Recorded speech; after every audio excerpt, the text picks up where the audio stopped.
بسم اللہ الرحمن الرحیم۔ اللہ تبارک و تعالیٰ کے نام سے شروع جو بڑا مہربان اور نہایت رحم کرنے والا ہے۔ پیار دوستو، اللہ تبارک و تعالیٰ نے اس کائنات کو تخلیق فرمانے کے بعد فرشتوں اور جنات کو تخلیق فرمایا، اور اس طرح اس کائنات کے اندر انسانوں کی تخلیق سے پہلے دو مخلوقات ایسی تھیں جو اللہ تبارک و تعالیٰ کی عبادت کیا کرتی تھی۔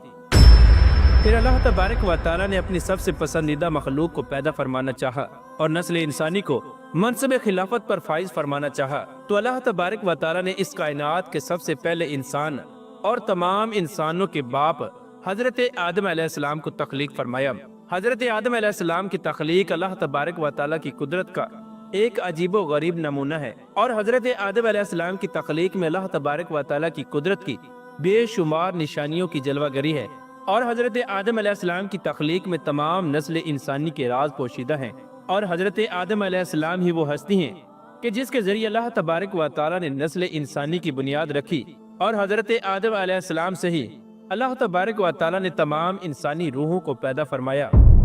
پیارے دوستو، آج کی اس ویڈیو میں ہم آپ کو بتائیں گے کہ جب اللہ تبارک و تعالیٰ نے حضرت آدم علیہ السلام کو تخلیق فرمانے کا ارادہ فرمایا تو اللہ تبارک و تعالیٰ نے حضرت آدم علیہ السلام کے جسم کے لیے کون کون سی مٹی کا استعمال فرمایا، اور حضرت آدم علیہ السلام کو پانی، مٹی اور ہوا سے کس طرح پیدا فرمایا گیا، اور اس کے ساتھ ساتھ آپ کو یہ بھی بتائیں گے کہ کیا اللہ تبارک و تعالیٰ نے خود اپنے دست قدرت سے حضرت آدم علیہ السلام کو تخلیق فرمایا، یا اللہ تبارک و تعالیٰ کے مقرر فرشتوں نے حضرت آدم علیہ السلام کی تخلیق کی۔ اور جب اللہ تبارک و تعالیٰ کے 4 مقرر فرشتے حضرت آدم علیہ السلام کے پتلے کے لیے زمین سے مٹی اٹھانے کے لیے آئے تو زمین رو رو کر ان فرشتوں کے سامنے کون سی فریاد کرنے لگی، اور حضرت آدم علیہ السلام کی تخلیق میں ایسا کون سا راز پوشیدہ ہے کہ جس کی وجہ سے انسان کی زندگی میں خوشیاں کم اور غم زیادہ ہوتے ہیں۔ پیارے دوستو، ان تمام تر سوالات کے جوابات قرآن و حدیث کی روشنی میں آج کی اس ویڈیو میں ہم آپ کو بتائیں گے، لہٰذا آپ سے گزارش ہے کہ ہماری اس ویڈیو کو اینڈ تک ضرور دیکھیے گا۔ پیارے دوستو، جب اس کائنات کے اندر اللہ تبارک و تعالیٰ کی ذات کے علاوہ کوئی بھی چیز موجود نہ تھی، اس وقت صرف اور صرف اللہ تبارک و تعالیٰ کی ذات موجود تھی، تو اس وقت اللہ تبارک و تعالیٰ نے اپنی ذات کو ظاہر کرنا چاہا تو اللہ تبارک و تعالیٰ نے اپنی ذات کے بعد سب سے پہلے جس پاکیزہ ہستی کو پیدا فرمایا وہ اللہ تبارک و تعالیٰ کے پیارے محبوب حضرت محمد مصطفیٰ صلی اللہ تعالیٰ علیہ وآلہ وسلم کا نور تھا۔ اس طرح اللہ تبارک و تعالیٰ نے اپنی ذات کے بعد سب سے پہلے اپنے پیارے حبیب حضرت محمد مصطفیٰ صلی اللہ تعالیٰ علیہ وآلہ وسلم کے نور کو تخلیق فرمایا، اور پھر اللہ تبارک و تعالیٰ نے اسی نور محمدی سے اس کائنات کو تخلیق فرمایا، اور اس کائنات میں موجود تمام تر مخلوقات کو پیدا فرمایا، جیسا کہ اللہ تبارک و تعالیٰ کا عرش، لوح، کرسی، قلم، اور اللہ تبارک و تعالیٰ کے مقرر فرشتے اور اس کائنات کی دیگر تمام تر مخلوقات نور محمدی سے پیدا کی گئیں۔ پیارے دوستو، حضرت آدم علیہ السلام کی تخلیق سے پہلے زمین و آسمان اور اللہ تبارک و تعالیٰ کے مقرر فرشتوں کی تخلیق ہو چکی تھی۔ اس کے بعد اللہ تبارک و تعالیٰ نے اپنے محبوب کی شان کی جلوہ گری دکھانا چاہی اور اس روئے زمین پر نسل انسانی کی بنیاد رکھنا چاہی، تو اللہ تبارک و تعالیٰ نے حضرت آدم علیہ السلام کی تخلیق کا ارادہ فرمایا۔ پیارے دوستو، اللہ تبارک و تعالیٰ نے حضرت آدم علیہ السلام کی تخلیق 4 چیزوں سے کی۔ نمبر 1 مٹی، نمبر 2 پانی، اور نمبر 3 ہوا، اور نمبر 4 آگ۔ ان 4 چیزوں سے اللہ تبارک و تعالیٰ نے حضرت آدم علیہ السلام کو تخلیق فرمایا۔ پیارے دوستو، جب حضرت آدم علیہ السلام کی تخلیق کے لیے مٹی کی ضرورت پڑی تو اللہ تبارک و تعالیٰ نے اپنے سب سے مقرب فرشتے حضرت جبرائیل علیہ السلام سے ارشاد فرمایا کہ زمین پر جاؤ اور تمام روئے زمین سے سیاہ و سفید، سرخ اور کھاری، میٹھی اور نرم اور خشک مٹی ایک ایک مٹھی اٹھا لاؤ۔ اس طرح حضرت جبرائیل علیہ السلام اللہ تبارک و تعالیٰ کا حکم پا کر زمین پر تشریف لائے، اور جب زمین سے مٹی اٹھانے کا ارادہ فرمایا اس وقت زمین حضرت جبرائیل علیہ السلام سے مٹی اٹھانے کا سبب پوچھنے لگی، تو اس وقت حضرت جبرائیل علیہ السلام نے سارا واقعہ اس مٹی کو سنایا کہ اس طرح اللہ تبارک و تعالیٰ تجھ سے انسانوں کی تخلیق کرنے والا ہے۔ تو اس وقت زمین حضرت جبرائیل علیہ السلام سے عرض کرنے لگی کہ میں تجھ سے اللہ تبارک و تعالیٰ کی پناہ چاہتی ہوں کہ تو مٹی اٹھا کر اس سے انسان بنائے، اور جس کی وجہ سے میرا کچھ حصہ جہنم میں جائے۔ اس طرح زمین حضرت جبرائیل علیہ السلام کے سامنے زاروں کی طرح رونے لگی اور رو رو کر اللہ تبارک و تعالیٰ کی پناہ مانگنے لگی، تو حضرت جبرائیل علیہ السلام مٹی اٹھائے بغیر ہی اللہ تبارک و تعالیٰ کی بارگاہ میں واپس چلے گئے۔ حضرت جبرائیل علیہ السلام اللہ تبارک و تعالیٰ کی بارگاہ میں حاضر ہوئے اور اللہ تبارک و تعالیٰ کے حضور عرض کرنے لگے کہ یا رب العالمین، زمین نے مجھ سے تیرے نام کی پناہ چاہی تو میں نے تیرے نام کے ادب اور عزت کی وجہ سے اس مٹی کو پناہ دے دی اور میں مٹی اٹھائے بغیر ہی واپس چلا آیا۔ اس کے بعد اللہ تبارک و تعالیٰ نے حضرت میکائیل علیہ السلام اور حضرت اسرافیل علیہ السلام کو باری باری بھیجا، لیکن یہ دونوں فرشتے بھی اسی وجہ سے خالی ہاتھ واپس لوٹ آئے اور اللہ تبارک و تعالیٰ کی بارگاہ میں آ کر وہی عذر پیش کیا۔ زمین نے ان دونوں فرشتوں سے بھی اللہ تبارک و تعالیٰ کی پناہ چاہی تو ان دونوں فرشتوں نے بھی اللہ تبارک و تعالیٰ کے نام کے ادب کی وجہ سے زمین کو پناہ دے دی اور مٹی اٹھائے بغیر ہی واپس چلے آئے۔ اس کے بعد پھر آخر کار اللہ تبارک و تعالیٰ نے ملک الموت علیہ السلام یعنی حضرت اسرائیل علیہ السلام کو زمین کی طرف بھیجا۔ حضرت اسرائیل علیہ السلام اللہ تبارک و تعالیٰ کے حکم کے مطابق جب زمین پر تشریف لائے تو زمین اسی طرح زاروں کی طرح رونے لگی اور اللہ تبارک و تعالیٰ کی پناہ مانگنے لگی۔ اس وقت ملک الموت علیہ السلام زمین سے کہنے لگے کہ میں تیرے رونے دھونے اور عاجزی کی وجہ سے اپنے رب عز و جل کی نافرمانی نہیں کر سکتا، لہذا حضرت اسرائیل علیہ السلام نے زمین کی ایک نہ سنی اور زمین سے مٹی اٹھا کر اللہ تبارک و تعالیٰ کی بارگاہ میں حاضر ہو گئے۔ پیار دوستو، جب حضرت اسرائیل علیہ السلام نے مٹی پر ترس نہ کھایا اور مٹی کی کوئی فریاد نہ سنی اور اللہ تبارک و تعالیٰ کا حکم پورا کرتے ہوئے مٹی کو اٹھا کر اللہ تبارک و تعالیٰ کی بارگاہ میں حاضر ہو گئے، اسی وجہ سے اللہ تبارک و تعالیٰ نے حضرت اسرائیل علیہ السلام کی ڈیوٹی انسانوں کی روح قبض کرنے پر لگائی ہے اور آپ کو ملک الموت علیہ السلام کے منصب پر فائز فرمایا ہے۔ پیارے دوستو، تفسیر نعیمی میں ہے کہ حضرت ملک الموت علیہ السلام نے پوری روح زمین کے مختلف 7 مقامات سے مٹی کو اٹھایا اور جہاں پر مکہ مکرمہ موجود ہے اس مقام پر لا کر اس مٹی کو رکھ دیا۔ وہ 7 مقامات کے جہاں سے حضرت ملک الموت علیہ السلام نے مٹی کو اٹھایا وہ مقامات یہ ہیں: نمبر 1 مکہ مکرمہ، اور نمبر 2 طائف، اور نمبر 3 بیت المقدس، اور نمبر 4 ہندوستان، اور نمبر 5 مقام ابو قبس، اور نمبر 6 عدن، اور نمبر 7 مدینہ منورہ۔ یہ وہ 7 مقامات ہیں کہ جہاں سے حضرت ملک الموت علیہ السلام نے مٹی کو جمع کیا اور خانہ کعبہ کی جگہ لا کر رکھ دیا۔ پیارے دوستو، روایات میں آتا ہے کہ مکہ شریف کی مٹی سے حضرت آدم علیہ السلام کا سر مبارک بنایا گیا اور بیت المقدس کی مٹی سے حضرت آدم علیہ السلام کی گردن بنائی گئی اور مقام عدن کی مٹی سے حضرت آدم علیہ السلام کا سینہ مبارک بنایا گیا اور ہندوستان کی مٹی سے حضرت آدم علیہ السلام کی پشت مبارک اور شکم مبارک بنایا گیا اور مدینہ پاک کی مٹی سے حضرت آدم علیہ السلام کے دل کو تخلیق کیا گیا اور طائف کی مٹی سے حضرت آدم علیہ السلام کے جسم کے باقی اعضاء کو بنایا گیا۔ پیارے دوستو، حضرت آدم علیہ السلام کی تخلیق میں جو 7 قسم کی مٹی استعمال ہوئی ان کا ذکر اللہ تبارک و تعالیٰ قرآن پاک میں کچھ یوں بیان فرماتا ہے۔ پہلی مٹی جو حضرت آدم علیہ السلام کی تخلیق میں استعمال ہوئی اس کو قرآن پاک میں تراب کہا گیا ہے، جس طرح کہ اللہ تبارک و تعالیٰ پارہ 17 سورہ حج کی آیت نمبر 5 میں ارشاد فرماتا ہے، اور ہم نے تجھے خشک مٹی سے پیدا کیا۔ پیارے دوستو، تراب ایسی مٹی کو کہا جاتا ہے جو خشک ہو، اور دوسری مٹی جو حضرت آدم علیہ السلام کی تخلیق میں استعمال ہوئی اس کا ذکر قرآن پاک میں 3 کے لفظ سے ملتا ہے۔ طین اس مٹی کو کہا جاتا ہے جو بھیگی ہوئی مٹی ہو یا نرم مٹی ہو۔ پیارے دوستو، طین عربی زبان کا لفظ ہے جس کے معنی گیلی یا بھیگی ہوئی مٹی ہیں۔ اس مٹی کی خاصیت یہ ہے کہ یہ مٹی جہاں بھی ہوتی ہے وہاں کی زمین کو ہرا بھرا کر دیتی ہے۔ یہ مٹی زمین کے اندرونی حصے میں ہوتی ہے، جیسا کہ انسان کی اوپر والی جلد اور نیچے والی جلد جس سے انسان کے بال پیدا ہوتے ہیں۔ اور تیسری مٹی جو حضرت آدم علیہ السلام کی تخلیق میں استعمال ہوئی وہ حمائن ہے، جیسا کہ اللہ تبارک و تعالیٰ قرآن پاک کی سورہ حجر کی آیت نمبر 26 میں ارشاد فرماتا ہے، اور ہم نے انسان کو ایک بجتی ہوئی مٹی سے پیدا فرمایا جو اصل میں ایک سیاہ گارا تھی۔ اور چوتھی قسم کی وہ مٹی